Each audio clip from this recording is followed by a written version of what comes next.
கர்த்தருடைய பரிசுத்த நாமத்திற்கு மகிமை உண்டாவதாக. மனைவியின் சொல் என்ற தலைப்பிலே ஒரு செய்தியை இப்பொழுது தியானிக்கப் போகிறோம். இந்த செய்தியை தேவனாகிய கர்த்தருடைய கிருபையுள்ள கரங்களிலே கொடுத்து ஜெபிக்கலாம். அன்பின் தெய்வமே, கர்த்தாவே, நன்றியோடு கூட ஸ்தோத்தரிக்கிறேன். மனைவியின் சொல் என்ற இந்த தலைப்பிலே இந்த செய்தியை உடைய கரத்தில் கொடுக்கிறேன். ஆண்டவரே, மனைவி சொல்லை எப்படி கேட்க வேண்டும் என்பதை வேதத்தில் இருந்து நீர் எங்களுக்கு சொல்லிக் கொடுத்திருக்கிறீரே. இதை நாங்கள் அறிந்து கொள்ளவும், இதில் மறைந்திருக்கிறதான சத்தியங்களை அறிந்து கொள்ளவும், அதன்படி ஜீவிக்கவும் எங்களுக்கு உதவி செய்யும். இந்த செய்தியை ஆசீர்வதித்து தாரும், அபிஷேகித்து தாரும். பரிசுத்த ஆவியானவரே பேச வேண்டுமே. தாழ்த்துகிறேன், விரும்பியாக்குகிறேன். நீரே பேச வேண்டும். உடைய சித்தத்தை வெளிப்படுத்தும். ஜனங்களுக்கு அது சென்று அடைய உதவி செய்யும். உங்களுடைய நாமத்தை மகிமைப்படுத்திக் கொள்ளும். இயேசுவின் இன்ப நாமத்தில் வேண்டுகிறேன், ஜீவனுடைய நல்ல பிதாவே, ஆமென். கர்த்தருடைய பரிசுத்த நாமத்திற்கு மகிமை உண்டாவதாக. ஆதியாகமம் 2ஆம் அதிகாரம் 16 முதல் இருக்கிற வசனங்களில தேவனாகிய கர்த்தர் மனுஷனை நோக்கி, முதல் மனிதனாகிய ஆதாமை பார்த்து சொல்கிறார், நீ தோட்டத்திலே இருக்கிற சகல விருட்சத்தின் கனியையும் புசிக்கவே புசிக்கலாம் என்று அவனுக்கு அந்த தோட்டத்திலே ஒரு ஆளுகையை கொடுத்திருக்கிறார். ஆனால் ஒரு நிபந்தனை, எந்த ஆசீர்வாதமாக இருந்தாலும் சரி, எந்த வாக்குறுத்தமாக இருந்தாலும் சரி, அதில் ஒரு நிபந்தனையை தேவன் கொடுத்திருக்கிறதை நாம் பார்க்கலாம். அப்படி இதிலே ஒரு நிபந்தனை கொடுத்திருக்கிறார், நன்மை தீமை அறியத்தக்க விருட்சத்தின் கனியை புசிக்க வேண்டாம், அதை நீ புசிக்கும் நாளிலே சாகவே சாவாய் என்று அவர் கட்டளையிட்டார். பின்பு தேவனாகிய கர்த்தர், மனுஷன் தனிமையாக இருப்பது நல்லதல்ல, ஏற்ற துணையை அவனுக்கு உண்டாக்குவேன் என்று சொன்னார். அப்படியே உண்டாக்கிவிட்டு புருஷன் தன் தகப்பனையும் தன் தாயையும் விட்டு தன் மனைவியோடு இசைந்திருப்பான், அவர்கள் ஒரே மாம்சமாக இருப்பார்கள் என்ற ஒரு சத்தியத்தையும் வெளிப்படுத்தி விட்டார். இதில் நாம் என்ன அறிந்து கொள்கிறோம்? புருஷன் சொல்லுக்கு மேலே மனைவியின் சொல் மேலிடக்கூடாது, புருஷனுக்கு கீழ்ப்படிய வேண்டும். இதை எபேசியர் 5ஆம் அதிகாரம் 22, 23 வசனங்களில் பார்க்கும் பொழுது, மனைவிகளே கர்த்தருக்கு கீழ்ப்படுகிறது போல உங்கள் சொந்த புருஷருக்கும் கீழ்ப்படியுங்கள். கிறிஸ்து சபைக்கு தலையாக இருக்கிறது போல புருஷனும் மனைவிக்கு தலையாக இருக்கிறான், அவரே சரீரத்தின் இரட்சகராக இருக்கிறார். மிக அருமையான ஒரு வசனம். மனைவிக்கு தலை புருஷன்தான், சபைக்கு கிறிஸ்து தலை. இந்த தலையிலே தானே வாய் இருக்கிறது, தலைதானே பிரதானமாக இருக்கிறது, தலையிலே தானே சிந்தனை இருக்கிறது. இந்த சரீரத்தில் ஒரே ஒரு வாய் தான் இருக்கிறது, ஒரே ஒரு மூளை தான் இருக்கிறது, ஒரே ஒரு சிந்தை தான் இருக்கிறது. புருஷனுடைய சிந்தை, புருஷனுடைய வாய், புருஷனுடைய சொல், இது சரீரத்தின் அவயவமாக எலும்பாக இருக்கிறதான மனைவி கேட்டு நடக்க வேண்டும். புருஷனுக்கு மேலாக, புருஷனுடைய வார்த்தைக்கு மேலாக தன்னை உயர்த்தக்கூடாது. சொல்லலாம், சில ஆலோசனைகளை புருஷனுக்கு சொல்லலாம், தப்பு இல்லை. ஆனால் நான் சொல்வதைத்தான் கேட்க வேண்டும், இதன்படி தான் நடக்க வேண்டும் என்று சொன்னால் அந்த இடத்துல பிசாசினுடைய ஆவி கிரியை செய்கிறது என்று பொருள். வலு சர்ப்பத்தின் ஆவி, அங்கே ஏசபேலின் ஆவி கிரியை செய்யும் பொழுது புருஷனை அவள் அடக்கி ஆள வேண்டும் என்று நினைப்பாள். இப்படித்தான் ஏசபேல் புருஷனை அடக்கி ஆண்டாள். இருவருமே கடைசியில நியாய தீர்ப்புக்கு உள்ளானார்கள். இப்படி நடக்கக்கூடாது என்பதற்கு இவருடைய வாழ்க்கை ஒரு முன் உதாரணமாக இருக்கிறது. சாராலும் கூட ஆபிரகாமை ஆண்டவனே என்று பணிந்து கொண்டார் என்று வேதம் சொல்கிறது. ஆனாலும் சாரால் சில விஷயங்களை ஆபிரகாமுக்கு வலியுறுத்தினார். ஆனால் அதில் ஒரு சத்தியம் இருக்கிறது, அதை நாம் பார்க்கலாம். இப்பொழுது இந்த தோட்டத்துக்குள்ளே சர்ப்பம் ஸ்திரீயை நோக்கி சொல்லுகிறது, இந்த விருட்சத்தின் கனியை புசித்தால் சாகவே சாவீர்கள் என்று தேவன் சொன்னாரே, அது அப்படியல்ல, நீங்கள் சாகவே சாவதில்லை. இதை நீங்கள் புசிக்கிற நாட்களிலே உங்களுடைய கண்கள் திறக்கப்படும், நீங்கள் நன்மை தீமை அறிந்து தேவர்களைப் போல இருப்பீர்கள் என்று தேவன் அறிவார் என்று சொன்னது.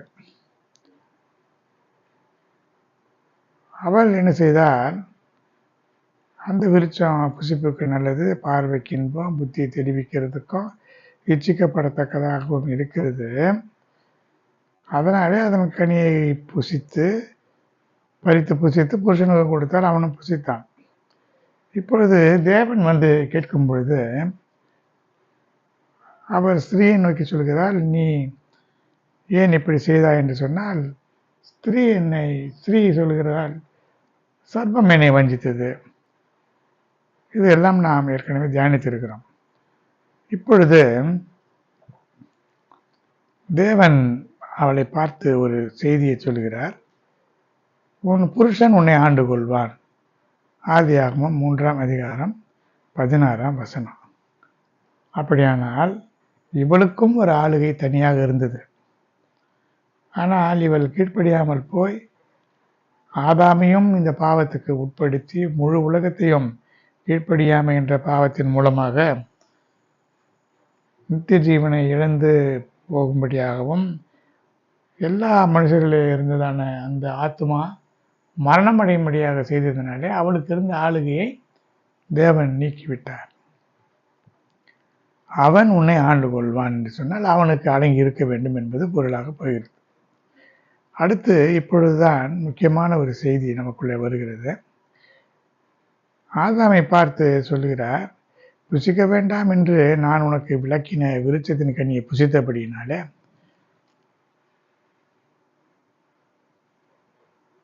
நீ பூமி உன் நிமித்தம் சரிக்கப்பட்டிருக்கும், நீ பூமியில் எடுக்கப்பட்டபடினாலே பூமிக்கு திரும்ப மட்டும் உன் முகத்தின் வேர்வையினால நீ ஆகாரம் புசிப்பாய், நீ மண்ணாக இருக்கிறாய், மண்ணுக்கு திரும்புவாய் என்று சொல்லப்பட்ட அந்த செய்தியை நாம் இங்கே பார்க்கலாம். அடுத்து இப்பொழுது தேவன் சொல்லுகிறார், நீ உன் மனைவியின் வார்த்தைக்கு செவி கொடுத்து நான் புசிக்க வேண்டாம் என்று உனக்கு விளக்கின விருட்சத்தின் கனியை புசித்தபடினாலே பூமி உன் நிமித்தம் சபிக்கப்பட்டிருக்கும். அந்த விருட்சத்தின் கனியை புசிக்க வேண்டாம் என்று தேவன் சொல்லியிருந்தார். இதை ஆதாமும் ஏவாளுக்கு சொல்லியிருந்தான். ஏனென்றால் ஆதாம் படைக்கப்பட்ட பிறகுதான் ஏவாள் படைக்கப்பட்டால், அவளுக்கு தெரிந்திருக்க வாய்ப்பில்லை. ஆனால் இவன் சொல்லியிருந்தான். அதனால தான் அவன் சொல்லுகிறாள் சர்ப்பத்திடத்தில் புசிக்க வேண்டாம் என்று தேவன் சொல்லியிருந்தார் என்று. ஆனால் தேவனுக்கு மேலாக மரியாதை கொடுத்து மனைவியின் சொல்லை கேட்டு நடந்ததுனால அவன் சபிக்கப்பட்டான். அவன் நிமித்தம் பூமியும் சபிக்கப்பட்டது. ஏனென்றால் பூமியிலிருந்து தான் அந்த விருட்சம் தோன்றியது, அந்த விருட்சத்திலிருந்து தான் அந்த கனி தோன்றியது. இப்படி ஒரு மனிதன், தேவனுடைய பிள்ளையானவன் சபிக்கப்படுவதற்கு காரணமானவர்களையும் தேவன் சபிக்கிறார். நாம் தேவனுடைய ஆலயமாக இருக்கிறோம். ஒருவன் தேவனுடைய ஆலயத்தை கெடுத்தால் தேவன் அவனை கெடுப்பார் என்று வேதம் சொல்கிறது. ஒரு மனிதனை வேதித்தனத்தினாலே ஒரு நபர், ஒரு ஆணோ பெண்ணோ கெடுக்கும்படியாக அந்த ஆலயத்தை கெடுக்கும் பொழுது அவன் கெட்டுப்போனதற்கு காரணமானவர்களையும் தேவன் விடமாட்டார், அவர்களையும் தண்டிப்பார். அதுபோலதான் வனாந்தரத்திலே மோவாபியரையும், மோவாபின் பெண்கள் வேசித்தனம் இஸ்ரவேல் ஜனங்கள் பண்ணுவதற்கும் விக்கிரக ஆராதனை செய்வதற்கும் காரணமாக இருந்ததினாலே அவர்களை தண்டித்தார். இதுதான் தேவனுடைய நியாய தீர்ப்பு. இப்படி அதற்காகத்தான் தேவன் சொல்லியிருக்கிறார், என்னையன்றி வேறு தேவர்கள் உனக்கு உண்டாயிருக்க வேண்டாம் என்று சொன்னால், தேவர்கள் என்று சொன்னால் இவர்களை ஆளுகை செய்கிறவர்கள். அது மனுஷனாக இருந்தாலும் சரி, கணவனோ மனைவியோ பிள்ளைகளோ. ஏலியின் இடத்திலே தேவன் சொல்லும் பொழுது, நீ என்னை காட்டிலும் உன் குமாரரை மதிப்பானே. அநேகருக்கு தேவனை காட்டிலும் மனைவி அல்லது பிள்ளைகள் அல்லது கூட பிறந்தவர்கள் யாராக இருந்தாலும் தேவனுடைய வார்த்தைக்கு மேலாக ஒரு வார்த்தை இல்லை.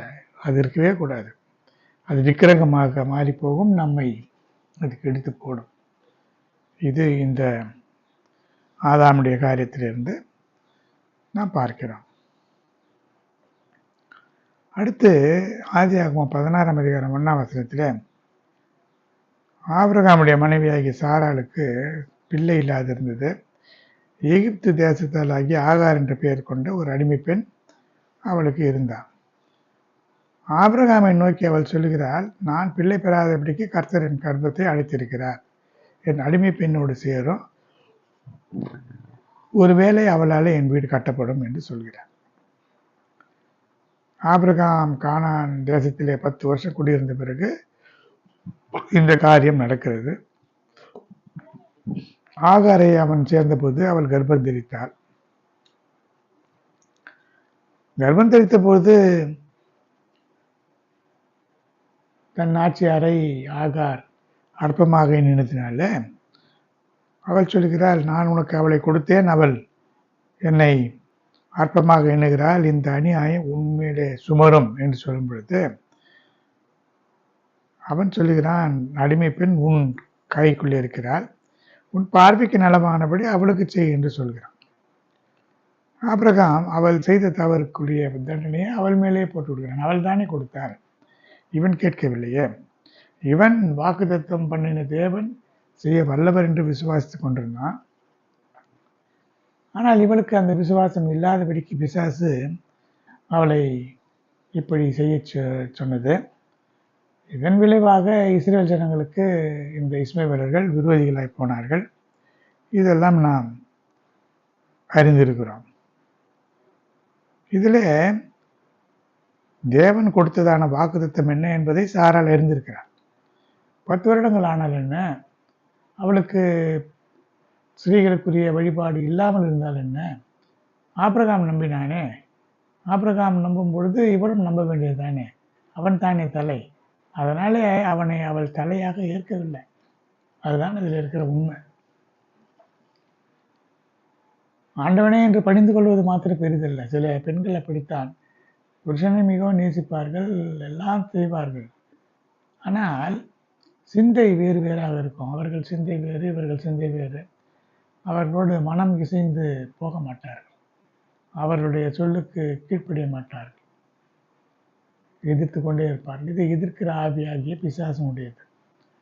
ஒரு சிந்தை என்று சொன்னால் இருவருக்கும் ஒரு ஏக சிந்தையாக இருக்க வேண்டும். அதுதான் ஒரு நல்ல கணவன் மனைவிக்குரிய அடையாளமாக இருக்கிறது. இப்படி அவள் சொல்லுகிறார், கர்ப்பத்தை கர்த்தர் அடைத்திருக்கிறார் என்று. இது பிசாசனுடைய குற்றப்படுத்துகிற ஆவி. அது மட்டுமல்ல, அடிமை பெண்ணோடு சேரும்போது அவளாலே ஒரு வேளை என் வீடு கட்டப்படும் என்று சொல்லும் பொழுது சாராயின் வார்த்தைக்கு ஆபிரகாம் செவி கொடுத்தான். இதுல பாருங்க, ஆதாமை பார்த்து உன் மனைவியின் வார்த்தைக்கு சொல்லுக்கு நீ செவி கொடுத்ததுனால அது தவறு என்று சொல்கிறார். ஏனென்றால் ஆண்டவருடைய சித்தத்துக்கு விரோதமாக அவள் பேசுகிறார். புசிக்க வேண்டாம் என்று விளக்கின கனியை புசிக்கும்படியாக செய்ததுனாலே அது தவறு. ஆனால் இங்கே சாராயின் வார்த்தைக்கு ஆபிரகாம் செவி கொடுத்ததை பற்றி தேவன் அதை தவறாக சொல்லவில்லை. ஆனால் அவரே சொல்லுகிறார், உன் மனைவியின் வார்த்தைக்கு அவள் சொல்லுகிறதெல்லாம் கேள் என்று சொல்கிறார். உன் மனைவி சொல்லுகிறதெல்லாம் கேள் என்று தேவன் சொன்ன ஒரே ஒரு ஸ்திரீ சாராளாகத்தான் இருக்கும் என்று நான் நினைக்கிறேன்.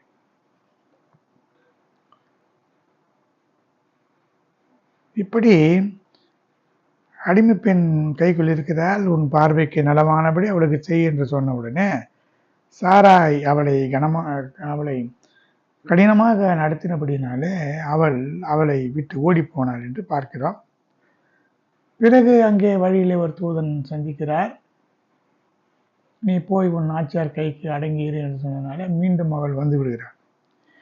இப்பொழுது ஈசாக்கு பிறக்கிறான். வாக்குத்தத்தத்தின்படி 75 ஆண்டுகள் 75 வயது இருக்கும் பொழுது ஆபிரகாம் கானானுக்குள்ளே வருகிறான்.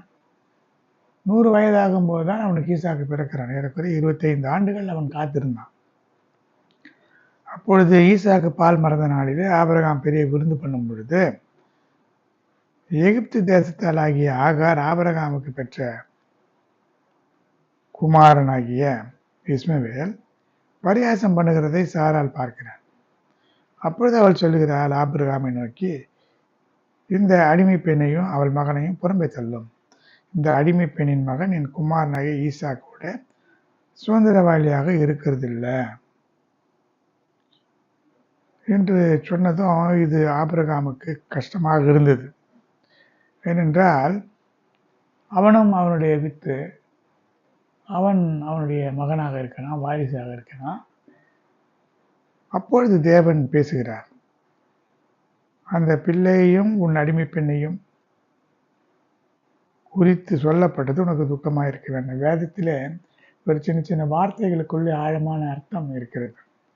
அந்த பிள்ளை உன் பிள்ளை என்று கூட சொல்லவில்லை, அந்த பிள்ளை உன் மனைவி அல்லது மறுமனையாட்டி என்று சொல்லவில்லை, அந்த அடிமை பெண்ணையும் குறித்து சொல்லப்பட்டது உனக்கு துக்கமாக இருக்க வேண்டாம். இதில் இன்னும் ஒரு செய்தி உண்டு. இந்த ஆகார் வனாந்தரத்திலே சாராளுக்கு பயந்து முதன்முறையாக ஓடி போனார் அல்லவா? அப்பொழுது அங்கே தேவனுடைய தூதனானவர் கண்டு அவளை என்னவென்று அழைக்கிறார்? ஆபிரகாமின் மறுமனையாட்டி ஆகிய ஆகாரே என்று அழைக்கிறார்? இல்லை, அடிமை பெண்ணாகிய ஆகாரே. அவள் தேவனுடைய பார்வையில் அவள் அடிமை பெண்ணு தான்.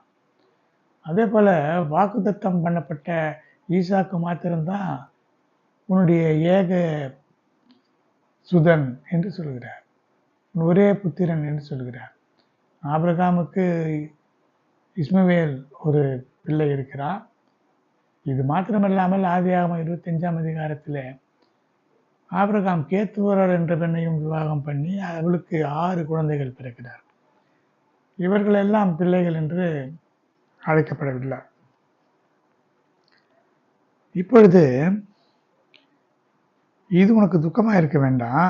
காரணம், ஈசாக்கினிடத்திலே உன் சந்ததி விளங்கும். ஆதலால் சாரால் உனக்கு சொல்வது எல்லாவற்றையும் கேள் என்று சொல்கிறார். சாரால் என்ன சொன்னால் அவளை அந்த பிள்ளையை 2 பேரையும் அனுப்பிவிடு என்று சொன்னால் அனுப்பிவிடு என்று அர்த்தம். ஏன் என்று சொன்னால் ஈசாக்கு தான் வாக்குத்தத்தம் பண்ணப்பட்ட சந்ததி, இவர்கள் வேறு சந்ததி. ஏன் அப்படி ஆண்டவர் பிரிக்கிறார் என்று சொன்னால், சாரால் மூலமாக பிசாசு ஒரு குழப்பத்தை உண்டு பண்ண வேண்டும் என்று நினைத்திருக்கலாம். அது பிசாசனுடைய எண்ணம் நிறைவேறியது. எப்படி என்று சொன்னால், இஸ்மவேலாக இருந்தாலும் சரி, மற்ற 6 பிள்ளைகளாகிய அந்த மற்ற மறுமனையாட்டி ஆகிய கேத்துராளின் பிள்ளைகளிலே மீதியான் என்பவன், அந்த மீதியானியர்களெல்லாம் இஸ்மவேலர்களெல்லாம் இஸ்ரவேலருக்கு சத்துருக்களாக இருந்தார்கள். ஆனால் பிசாசு நினைத்து தேவனுடைய வாக்குத்தத்தத்துக்கு விரோதமாக கிரியை செய்தது என்பது வேறு. ஆனால் அதையே ஏன் தேவன் அனுமதித்தார் என்று பார்க்கும் பொழுது இங்கே சொல்லுகிறார், 14ஆம் வசனத்தில், நீ அநேக ஜாதிகளுக்கு தகப்பனாவாய் என்று சொல்கிறார். வாக்குத்தத்தம் பண்ணப்பட்ட ஜாதி என்று சொல்லும்போது, சந்ததி என்று சொல்லும்போது ஈசாக்கின் மூலமாக இஸ்ரவேல் வம்சம் தேவனுடைய வம்சம், சொந்த வம்சமாக இருக்கிறது.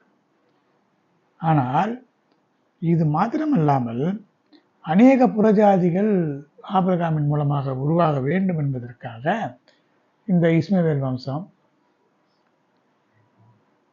அதே போல கேத்தூராலிலே இருந்து பிறந்தவர்கள் இப்படி உண்டாகி போனார்.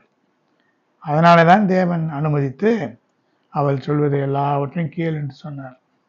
சில நேரத்திலே மனைவியின் சொல்லை கேட்க வேண்டும் என்று தேவன் அனுமதிக்கிறார் என்று சொன்னால் அதற்குள்ளே ஏதாவது ஒரு விஷயம் இருக்கும்.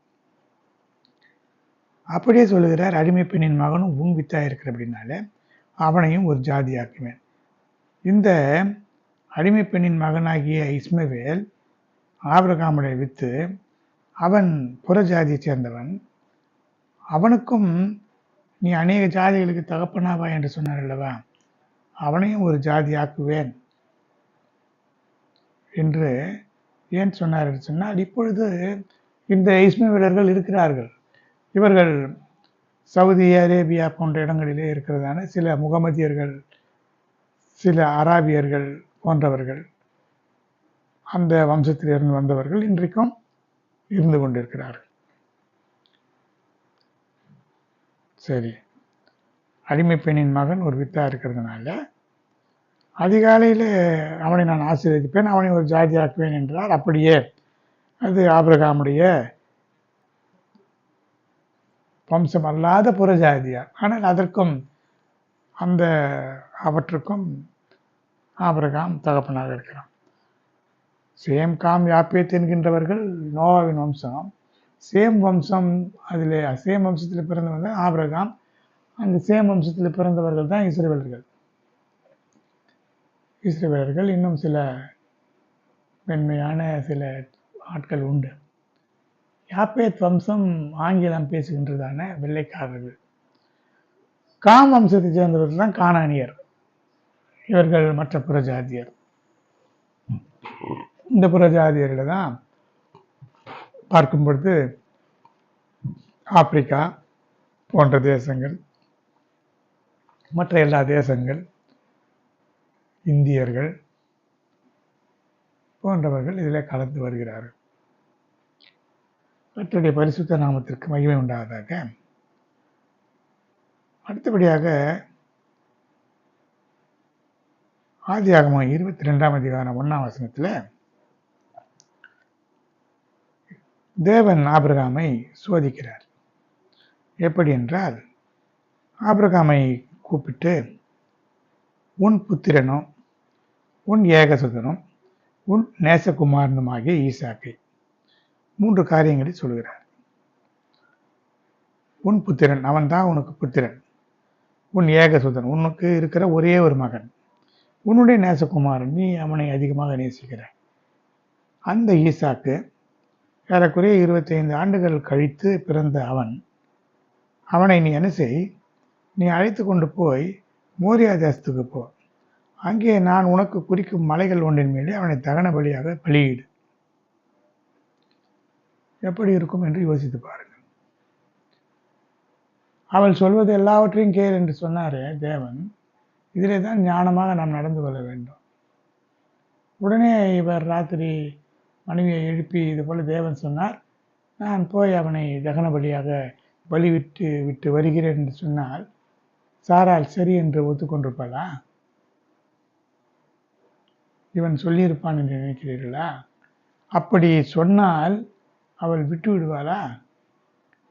அதனால என்ன செய்கிறான் ஆபிரகாம்? அதிகாலையில் எழுந்து கழுதையின் மேலே சனங்கட்டி வேலைக்காரர்கள் 2 பேரை கூட்டிக் கொண்டு தன் குமாரன் ஈசாக்கையும் கூட்டிக் கொண்டு தகன பலிக்கு தேவன கட்டைகளையும் பிடிந்து கொண்டு தேவன் தனக்கு குறித்த இடத்திற்கு புறப்பட்டு போனான். அதிகாலையில் போகிறதுனால எங்கே போகிறாய், ஏதாய் போகிறாய் என்றெல்லாம் கேட்கறதுக்கு இல்லை. அவனுக்கு ஆலோசனை சொல்லக்கூடிய மனைவி உறங்கி கொண்டிருக்கக்கூடும். அவள் சொல்வதற்கு வாய்ப்பு இல்லை, இவன் சொல்லவும் இல்லை. சொல்லியிருந்தால் இந்த பலியிட இவன் சென்று இருக்கவும் முடியாது, தேவனாலே நற்சாட்சி பெற்றிருக்கவும் முடியாது. ஆசீர்வாதத்துக்கு மேல் ஆசீர்வாதத்தை தேவன் இவனுக்கு கொடுத்திருக்கவும் முடியாது. சில காரியங்களை சொல்லாமல் தான் இருக்க வேண்டும். சொல்லியிருந்தால் இந்த ஆசீர்வாதங்கள் எல்லாம் இல்லாமல் போகும். கர்த்தருடைய பரிசுத்த நாமத்திற்கு மகிமை உண்டாவதாக. ஆனால் இங்கே ஒரு செய்தி சொல்ல வேண்டும்.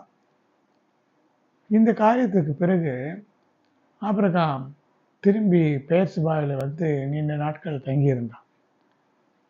அதற்கு பிறகு சாராளை பற்றி எந்த செய்தியும் சொல்லப்படவில்லை. ஈசாக்கு தென் தேசத்திலே குடியிருந்தான் என்று சொல்லப்பட்டிருக்கிறது. ஆனால் ஆபிரகாம் பெயர்செபாவிலே குடியிருந்தான்.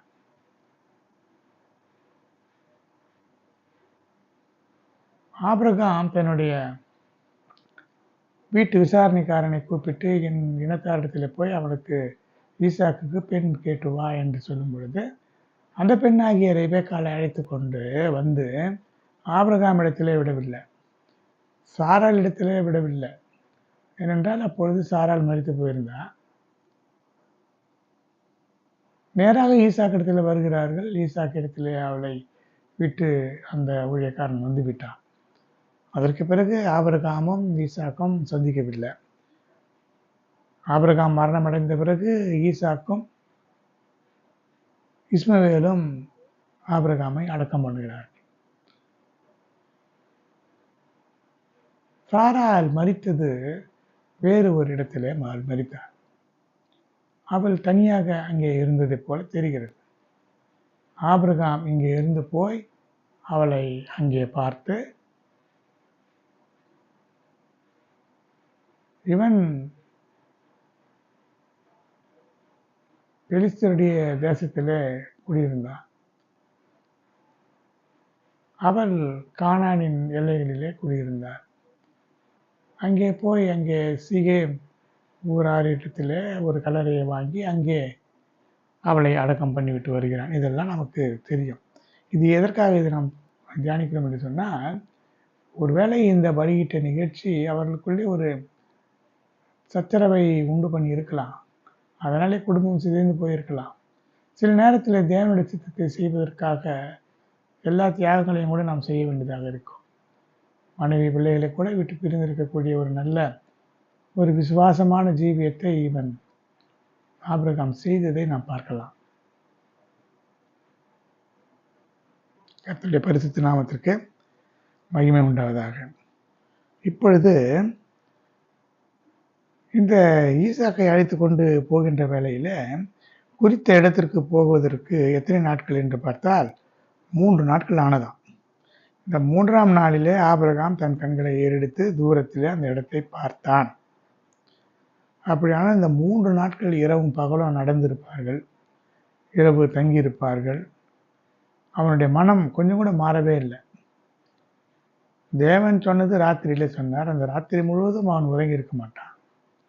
இந்த 3 ராத்திரிகளும் அவன் உறங்கியிருப்பானா, நிம்மதியாக இருந்திருப்பானா, அது அவனுக்கு தான் தெரியும். தேவன் மட்டுமே அறிவார். நமக்கு இப்படி ஒரு நிலைமை வந்தால் நாம் என்ன செய்வோம்? இதனால தான் அவன் விசுவாசனுடைய தகப்பன் என்று சொல்லப்படுகிறான். இங்கே பாருங்க, ஆபிரகாம் வேலைக்காரரை பார்த்து சொல்லுகிறான், நீங்கள் இங்கேயே காத்திருங்க, நானும் பிள்ளையாண்டானும் அவ்விடம் மட்டும் போய் தொழுது கொண்டு உங்களிடத்துக்கு திரும்பி வருவோம் என்று சொல்லுகிறான். இதுதான் அவனுடைய விசுவாசம். அப்படியே அங்கே தொழுது கொண்டு திரும்பி வருகிறார்கள். தேவன் அவனை பலி செலுத்த வேண்டாம் என்று சொல்லி ஆசீர்வதித்து அனுப்பிவிடுகிறார். அதனாலே ஆபிரகாம் சாராளுடைய வார்த்தைக்கெல்லாம் செவி கொடு என்று தேவனே சொன்னார். அதற்கு காரணம், அநேக ஜாதிகளுக்கு அவன் தகப்பனாக வேண்டி இருந்ததுனால அடிமை பெண்ணாகிய எகிப்து தேசத்தாலை அவன் விவாகம் பண்ண வேண்டியதாக இருந்தது. இன்னொரு பக்கத்தில் கேத்தூராலை அவன் விவாகம் பண்ண வேண்டியதாக இருந்தது.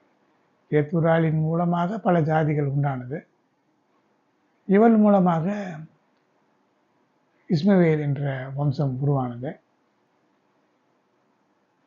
இதனாலே தேவனும் அனுமதித்திருந்தார். ஆனால் தன்னுடைய குமாரனுடைய விஷயத்திலே அவன் வாக்குத்தத்தம் பண்ணப்பட்ட சந்ததி என்பதனால அந்த சந்ததியை அவன் கானானியரிடத்திலே பெண் கொள்ளக்கூடாது என்று திட்டவட்டமாக அறிவித்திருந்த மாத்திரமல்ல, குமாரன் மீண்டும் தான் புறப்பட்ட தேசத்துக்கு போகக்கூடாது என்றும் தெளிவாக சொல்லியிருந்தான்.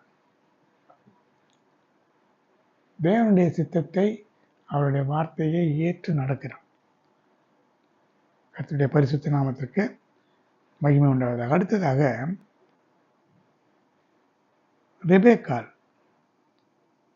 ரெபேக்காலும் ஈசாக்கும் பேசினதாக இந்த ஒரு இடத்துல தான் நாம் பார்க்கிறோம். ஆதியாகமம் 27ஆம் அதிகாரம் 46ஆம் வசனத்தில் ரெபேக்காள் ஈசாக்கை நோக்கி, ஏத்தின் குமாரத்திகள் நிமித்தம் என் உயிர் எனக்கு வெறுப்பாயிருக்கிறது. இந்த தேசத்து பெண்களாகிய ஏத்தின் குமாரத்திகளிலே யாக்கோபு பெண்ணை கொள்வானானால் என் உயிர் இருந்து ஆவதென்ன என்று சொல்கிறார்.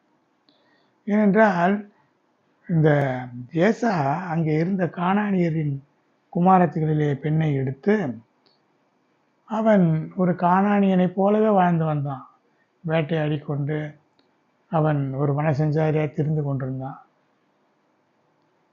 அவர்களுடைய பேச்சை கேட்டு அவர்களுடைய தெய்வங்களை அவன் ஒருவேளை வணங்கியிருக்கலாம். எப்படி அவன் இருந்தான் என்பது தெரியவில்லை. இவர்கள் ஏசாவினுடைய மனைவிகள் யாக்கோபுக்கும் ரெபேக்காளுக்கும் மனநோவாய் இருந்தார்கள் என்று வேதம் கூறுகிறது.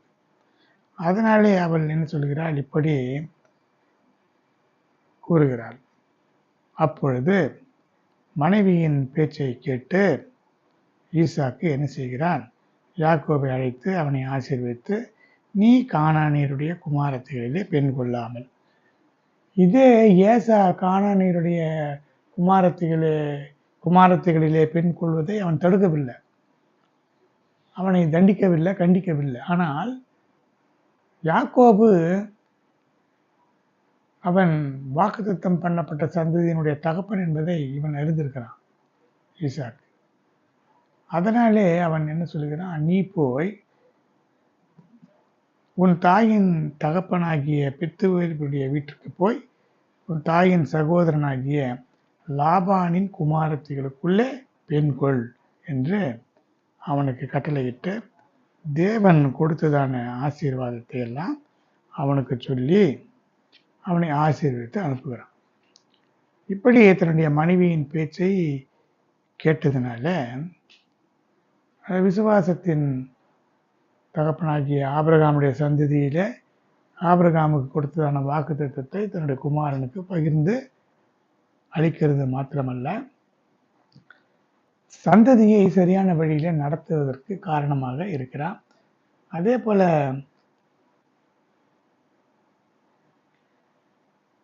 இந்த பெண் மிகுந்த ஒரு வெளிப்பாடு உடைய பெண்ணாக ரெபேக்காள் இருக்கிறாள்.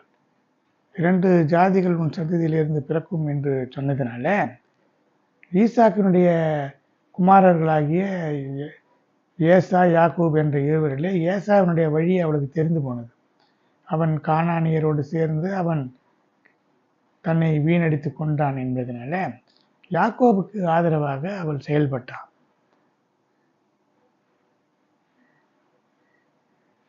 ஈசாக்குடைய ஆசீர்வாதத்தை ஏசாவுக்கு கிடைக்காதபடிக்கு யாக்கோபுக்கு கிடைக்கும்படியாக ஆட்டுக்குட்டிகளிலே 2 ஆட்டுக்குட்டிகளை எடுத்து சமைத்து அதை கொடுத்து அதன் மூலமாக யாக்கோபு ஈசாக்கினுடைய ஆசீர்வாதத்தை ஏசாவுக்கு பதிலாக இவன் ஆசீர்வதிக்கப்படும்படியாக உதவி செய்தார். சந்ததிக்காக செய்ததான ஒரு காரியம்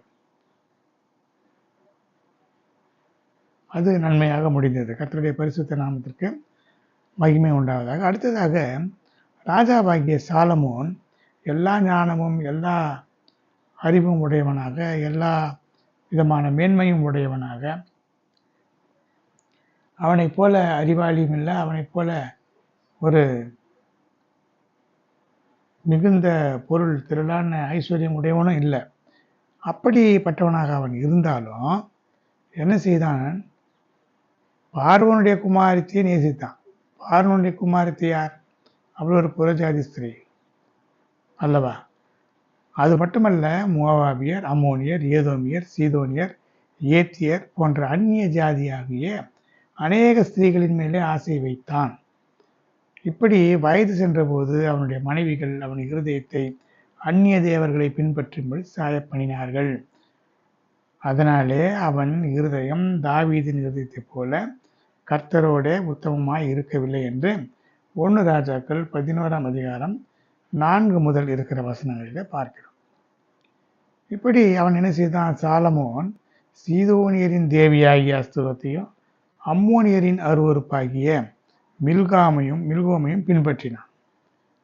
இப்படி கர்த்தரின் பார்வைக்கு பொல்லாப்பானதை அவன் செய்தான்.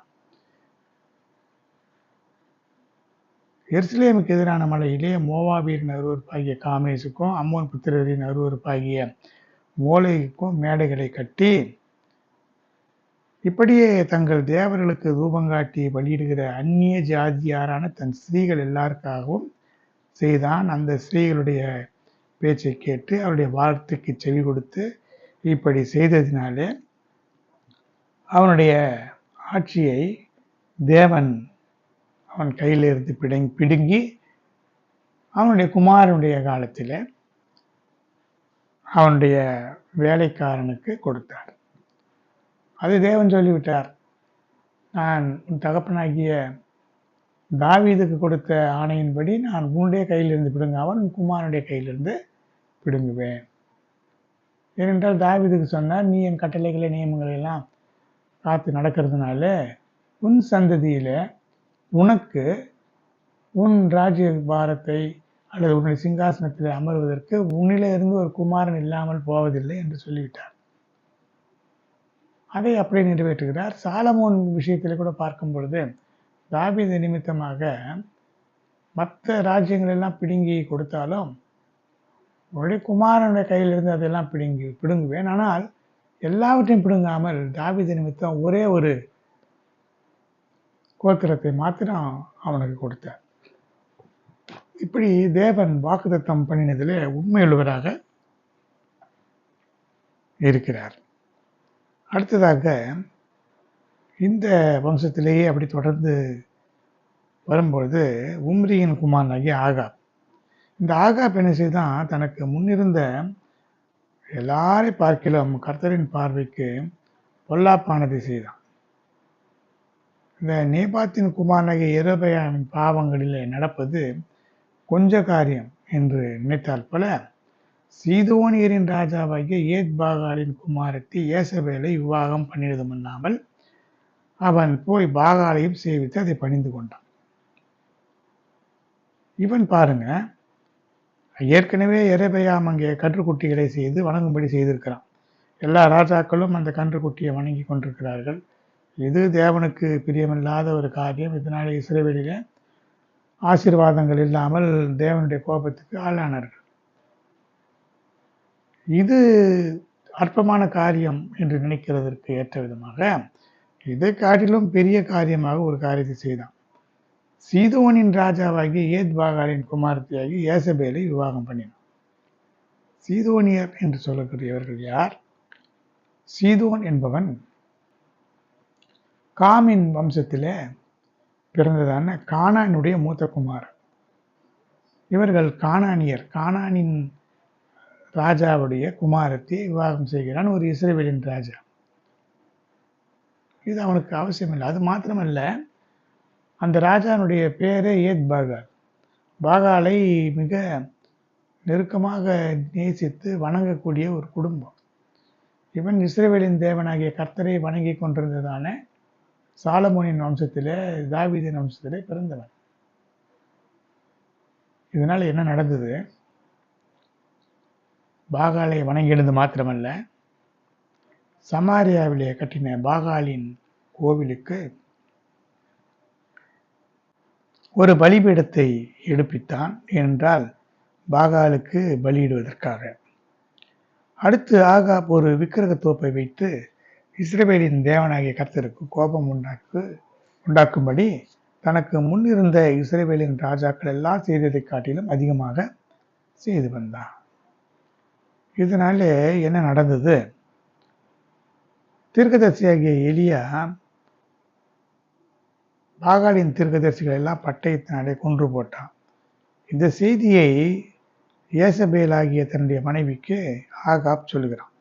அப்பொழுது ஏசபேல் எலியாவிடத்தில் ஆள் அனுப்பி, என் தீர்க்கதரிசிகள் ஒவ்வொருவருடைய பிராணனுக்கு செய்யப்பட்டது போல நாளை உன் பிராணனுக்கு செய்யாமல் போனால் என்னுடைய தேவர்கள் அதற்கு சரியாகவும் அதற்கு அதிகமாகவும் எனக்கு செய்ய கடவர்கள் என்று சொல்ல சொன்னான்.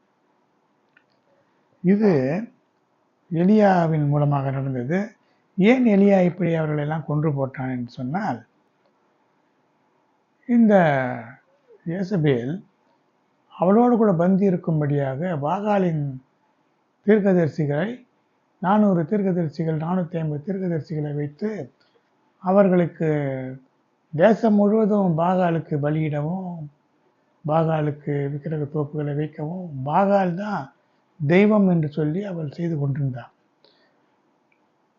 பாகால் தான் மழைக்கு காரணமான தேவன் என்று சொல்லி பலியிட்டு கொண்டிருக்கிறதுனாலே தேவன் என்ன செய்தார்? வானத்தை அடைத்தார், மழை பெய்யாதபடிக்கு. அப்பொழுதுதான் எலியா வந்து அந்த தீர்க்கதரிசிகள் எல்லாம் அழைத்து பலியிடச் சொன்னான். பலியிடச் சொன்ன பொழுது அங்கே பாகால் வந்து பதில் சொல்லவில்லை. ஆனால் தேவனாகிய கர்த்தர் பலியை வானத்தில் இருந்து அக்கினி இறக்கி அந்த பலியை அங்கீகரித்தார். நல்ல மழை பெய்தது. அதனால் அங்கே இருந்த தீர்க்கதரிசிகளை, பாகாலின் தீர்க்கதரிசிகளை வெட்டி கொன்று போட்டான். அதனால் இவனை கொன்று போட வேண்டும் என்று இந்த ஏசபேல் ஒரு கொலைபாதக ஆவியை உடையவளாக அவனை தேடி சுற்றி கொண்டிருந்தாள். இதற்கு பிறகு அவருடைய கையில் சிக்காமல் அவன் தப்பினான்.